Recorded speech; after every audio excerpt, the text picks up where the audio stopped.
जय श्री राम दोस्तों। पिछले कुछ वक्त में भारत और पाकिस्तान के बीच बढ़ते तनाव की वजह से डिफेंस से जुड़ी कंपनियों पर लोगों की नजरें टिक गई है। और क्यों न हो, जब देश की सुरक्षा की बात होती है तो उसमें शामिल कंपनियों का रोल बहुत बड़ा हो जाता है। और इसी के चलते डिफेंस सेक्टर की कंपनियों के शेयरों में तगड़ी हलचल देखने को मिली है। कुछ के शेयर ऊपर गए हैं और कुछ तेजी से भागे हैं। तो सवाल ये उठता है कि क्या ये सिर्फ एक शॉर्ट टर्म ट्रेंड है या वाकई में इस सेक्टर में लॉन्ग टर्म ग्रोथ की पॉसिबिलिटी है। सो मैं हूँ आपका दोस्त सूरज ठाकुर, आपका स्वागत करता हूँ आपके अपने ही यूट्यूब चैनल बेसिक फंडा पर। और आज की वीडियो बहुत खास होने वाली है क्योंकि हम बात करने वाले हैं उस सेक्टर की जो आजकल हर किसी के जुबान पर है, and that is defence sector, जिसके लिए आपको वीडियो को एंड तक जरूर देखना होगा क्योंकि आज की इस वीडियो में हम डिफेंस सेक्टर से जुड़े 3 स्मॉल कैप स्टॉक्स के बारे में डिस्कस करेंगे जो मल्टी बैगर रिटर्न्स दे सकते हैं। लेकिन सबसे पहले ऐसे क्वालिटी कंटेंट के बदले अगर आप मुझे अप्रिशिएट करना चाहते हैं तो वीडियो के ऊपर जो लाइक का बटन है उसे प्रेस करके वीडियो को लाइक कर सकते हैं।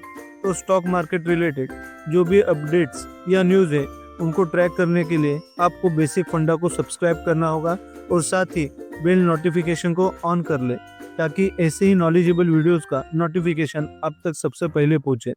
तो चलिए शुरू करते हैं। 2014 में भारत का डिफेंस एक्सपोर्ट करीब 686 करोड़ का था, जो फाइनेंशियल ईयर 2025 तक बढ़कर 23,622 करोड़ का हो चुका है, यानी लगभग 34 टाइम्स की बढ़ोतरी। सिर्फ एक्सपोर्ट में इतनी ग्रोथ ने डिफेंस सेक्टर को न सिर्फ मजबूत किया है बल्कि इसे एक प्रॉमिसिंग निवेश का विकल्प भी बनाया है। यूनियन बजट 2025 से 26 में डिफेंस के लिए 6.81 लाख करोड़ का एलोकेशन दिया है, जो अपने आप में एक रिकॉर्ड है। यह बढ़ोतरी ऑपरेशन सिंदूर, बढ़ती सीमा तनाव, मेक इन इंडिया 2.0 और डिफेंस एक्सपोर्ट को बढ़ावा देने की रणनीति का परिणाम है। डिफेंस सेक्टर में इस तेजी के 4 मुख्य कारण हैं। फर्स्ट है, ऑपरेशन सिंदूर के बाद सैन्य जरूरतें बढ़ी हैं। सेकंड है, मेक इन इंडिया 2.0 से देश की रक्षा उत्पादनों का निर्माण बढ़ा है। थर्ड है, डिफेंस एक्सपोर्ट से आर्थिक फायदा हुआ है। और फोर्थ है, टेक्नोलॉजी में आत्मनिर्भरता और नए इनोवेशंस हुए हैं। इन सब कारणों से डिफेंस सेक्टर मजबूत और निवेश के लिए आकर्षक बन गया है। हर सेक्टर में 2 तरह के निवेशक होते हैं। पहले तो वो होते हैं जो केवल स्टॉक की कीमत सुनकर निवेश करते हैं, और दूसरे वो जो कंपनियों के बिजनेस मॉडल, टेक्नोलॉजी और फ्यूचर ग्रोथ को समझकर निवेश करते हैं। अगर आप लॉन्ग टर्म के लिए सीरियस इन्वेस्टर है तो सेक्टर की गहराई से समझ बहुत जरूरी है, क्योंकि सही रिसर्च के बिना सही कंपनी चुनना मुश्किल होता है।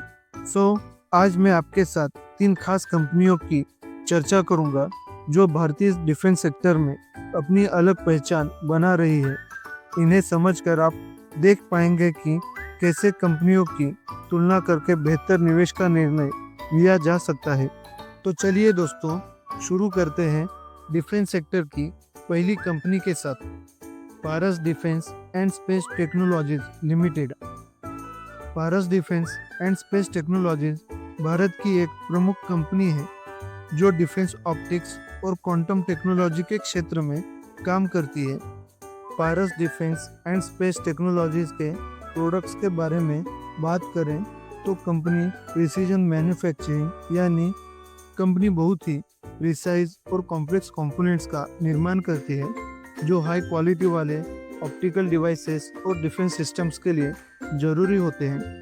सेकेंड है हाईटेक ऑप्टिक्स, यानी इसमें ऑप्टिकल सिस्टम जैसे लेंस, कैमरा और सेंसर्स का डिज़ाइन और प्रोडक्शन शामिल है। इनका यूज मिसाइल्स, ड्रोन्स और सबमरीन्स के पेरिस्कोप्स में किया जाता है। थर्ड है ड्रोन टेक्नोलॉजी, यानी कंपनी ड्रोन सिस्टम्स के लिए जरूरी ऑप्टिकल और इलेक्ट्रोमैग्नेटिक डिवाइसेस बनाती है जो बैटलफील्ड सर्विलांस और मॉनिटरिंग के लिए इम्पोर्टेंट होते हैं। और लास्ट है सबमरीन पेरिस्कोप, यानी ये कंपनी सबमरीन्स के लिए एडवांस ऑप्टिकल पेरिस्कोप और हाइपरस्पेक्ट्रल कैमरास तैयार करती है, जो ओशन सर्विलांस और सुरक्षा ऑपरेशंस में मदद करते हैं। ये सभी प्रोडक्ट्स हाईली मॉडर्न टेक्नोलॉजी पर आधारित हैं और उच्चतम गुणवत्ता मानकों को पूरा करते हैं। रेवेन्यू मिक्स के हिसाब से कंपनी का सबसे बड़ा हिस्सा डिफेंस और स्पेस ऑप्टिक्स से आता है, जो टोटल रेवेन्यू का 50.9% का है, जबकि डिफेंस इलेक्ट्रॉनिक्स का योगदान 49.1% का है। लोकेशन वाइज ब्रेकअप देखा जाए तो कंपनी का 85.9% रेवेन्यू भारत से आता है और 14.1% का रेवेन्यू फॉरेन कंट्रीज से आता है। अगर कंपनी के मार्केट कैप और फाइनेंशियल्स की बात करें तो कंपनी का टोटल मार्केट कैप 6,516 करोड़ का है, यानी ये एक स्मॉल कैप कंपनी है, लेकिन इसका फोकस मॉडर्न और फ्यूचरिस्टिक टेक्नोलॉजी पर है। और आज 19 जुलाई 2025 में पारस डिफेंस का करंट मार्केट प्राइस 808 रुपये के करीब चल रहा है। ट्रेलिंग 12 मंथ सेल्स को देखें तो सेल्स 365 करोड़ की थी, जो कंपनी की लगातार बढ़ती हुई सेल्स को दर्शा रहा है। कंपनी का नेट प्रॉफिट 61.5 करोड़ का था, जो कि 16.8% का प्रॉफिट मार्जिन दिखाता है, जो एक अच्छी प्रॉफिटेबिलिटी है। अगर कंपनी की पी रेशियो को देखें तो कंपनी का पी 106 का है, यानी पी काफ़ी ज़्यादा है, लेकिन ये सामान्य है उन ग्रोथ कंपनियों के लिए जो तेज़ी से एक्सपेंड कर रही है और जिनके पास फ्यूचर की बड़ी संभावनाएं हैं। कंपनी का ROE 11.3% का है और ROC 15% का है। प्रोमोटर की होल्डिंग की बात करें तो प्रोमोटर की होल्डिंग 53.7% की है, मतलब प्रोमोटर्स का स्टेक मजबूत है, जो कंपनी के मैनेजमेंट में स्टेबिलिटी और लॉन्ग टर्म कमिटमेंट का संकेत देता है।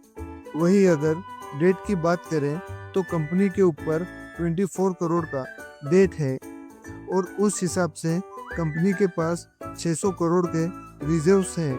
और अगर इनके क्लाइंट्स की बात करें तो कंपनी के क्लाइंट लिस्ट में इसरो, भारत इलेक्ट्रॉनिक्स, HAL जैसी बड़ी कंपनियां शामिल हैं। पारस डिफेंस एंड स्पेस टेक्नोलॉजीज के क्वार्टरली रिजल्ट्स की बात करें तो Q4 में कंपनी का नेट प्रॉफिट 97% से ईयर ऑन ईयर बेसिस पर बढ़ के लगभग 2 गुना होकर 21 करोड़ का हो गया है। रेवेन्यू में भी 36% की ग्रोथ दर्ज की गई है, जो बढ़कर 108 करोड़ हो गया है। कंपनी का EBITDA 26% से बढ़ा है। कंपनी ने इजराइल की माइक्रोकॉन विजन कंपनी के साथ एक ड्रोन टेक्नोलॉजी डील भी साइन की है।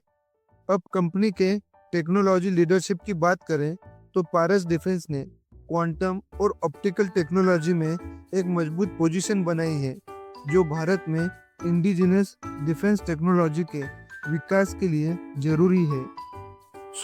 आज के लिस्ट की सेकंड कंपनी है DCX सिस्टम्स लिमिटेड।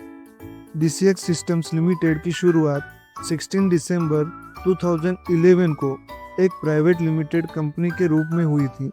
ये कंपनी भारत की एक लीडिंग डिफेंस मैन्युफैक्चरिंग प्लेयर है, जो डोमेस्टिक और इंटरनेशनल दोनों तरह के कस्टमर्स को इलेक्ट्रॉनिक सिस्टम्स और केबल हार्नेस के लिए फुल सर्विस और मैन्युफैक्चरिंग सॉल्यूशंस देती है। इनका बिजनेस मेनली 3 वर्टिकल्स में डिवाइड किया गया है। फर्स्ट है सिस्टम इंटीग्रेशन, सेकंड है केबल और वायर हार्नेस असेंबलीज और थर्ड है किटिंग। सिस्टम इंटीग्रेशन में company radar systems, sensor, electronic warfare, missiles और कम्युनिकेशन सिस्टम के एरिया में सिस्टम इंटीग्रेशन करती है। सेकंड है केबल और वायर हार्नेस असेंबलीज में कंपनी एरोस्पेस और डिफेंस डिवाइसेस में जरूरी कंपोनेंट्स, केबल और वायर हार्नेस की पूरी रेंज बनाते हैं। थर्ड है किटिंग, इसमें कुशल मैन्युफैक्चरिंग और असेंबली प्रोसेस के लिए कंपोनेंट्स को असेंबल करके किट्स में पैक करना शामिल है। कंपनी के टोटल रेवेन्यू में से सबसे बड़ा योगदान सिस्टम इंटीग्रेशन का है, जो टोटल रेवेन्यू में से 97.6% का है। इसके बाद केबल और वायर हार्नेस से 2.3% का आता है और किटिंग से सिर्फ 0.1% का आता है। लोकेशन के आधार पर रेवेन्यू में सबसे अधिक हिस्सा अदर कंट्रीज से आता है, जो कि 79.4% है, जबकि भारत से केवल 20.6% का योगदान रहा है। कंपनी का टोटल मार्केट कैप 3,240 करोड़ का है। इसका पी रेशियो 83.35% का है। रिटर्न ऑन इक्विटी 6.73% की है और रिटर्न ऑन कैपिटल एम्प्लॉयड 10.86% का है। प्रोमोटर्स की हिस्सेदारी 56.85% का है। अगर कंपनी के ट्रेलिंग 12 मंथ्स सेल्स को देखें तो कंपनी का सेल्स 1,084 करोड़ का रहा है, जिसमें फाइनेंशियल ईयर 24 के बेसिस पर 23.9% की गिरावट दर्ज की गई है। नेट प्रॉफिट 39 करोड़ का है, जो कि 3.76% का प्रॉफिट मार्जिन दिखाता है, जो एक अच्छी प्रॉफिटेबिलिटी है। DCX सिस्टम्स तेजी से इंडियन डिफेंस सेक्टर में ग्रो कर रही है।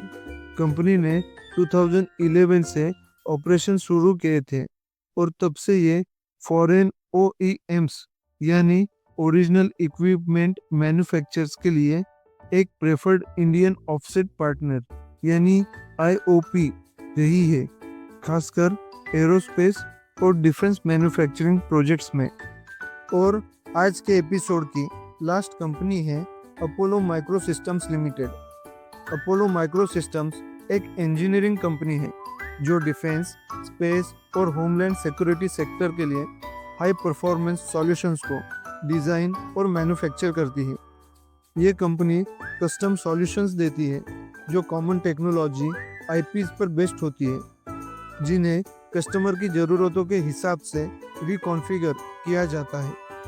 अपने स्ट्रॉन्ग नॉलेज बेस और लगातार टेक्नोलॉजी अपग्रेड्स के साथ ये कंपनी कॉम्पिटिटर्स से बेहतर परफॉर्म करने और क्लाइंट्स की बदलती ज़रूरतों को पूरा करने का टारगेट रखती है।